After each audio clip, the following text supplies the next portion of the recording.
Hey everyone, Alex from Sandro Says, back here again, doing another quick video while I'm on the road getting home, talking about Stranger Things episodes 5, 6, and 7, and I want to focus on episode 7 this time, so please leave a like, and let's dive in. Alright, so everyone's discussing the big Will scene. Will's coming out. I am not a gay dude. I'm straight, so this is coming from that perspective. However, I have gay people in my family, I have gay friends, people of all that stuff, so I'm not really... I'm aware of it. I'm just not one myself. I have to say, I think, on the one hand, I think it was a pretty well-done scene as far as the dialogue from Will going outward, how he explained it to his friends.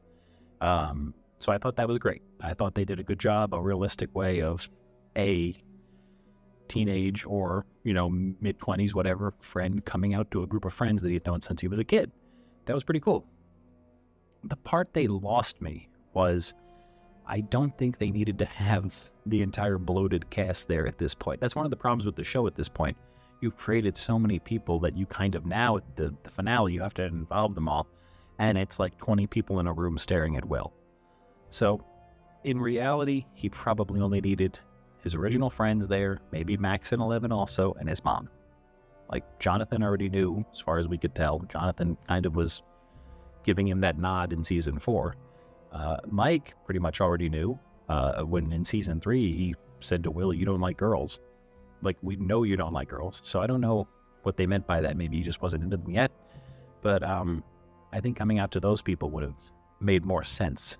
It seemed like a forced scene of let's make sure to include everyone here and show that everyone is accepting of it, which for a show that spent so much on the nostalgia and the semi-realism aspects built in with the supernatural.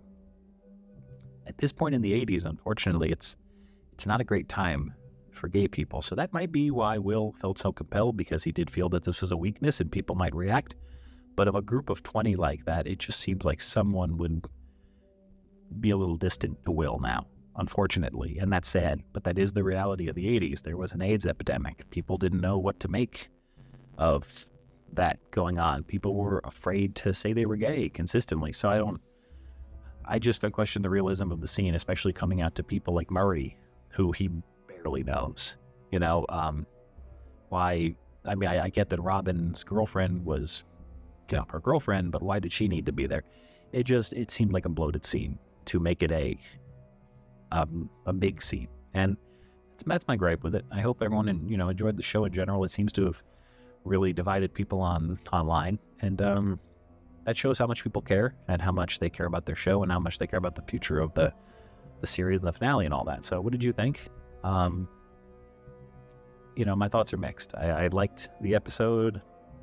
I didn't like a lot of the talking scenes. A lot of the heartfelt scenes felt way too drawn out,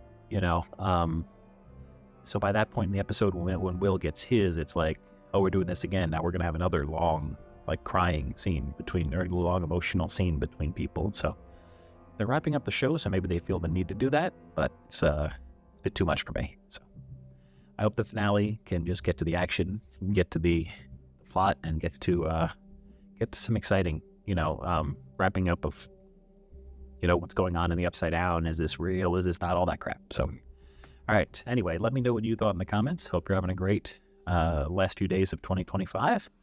And I'll see you next time. Probably I'll be back in Denver. So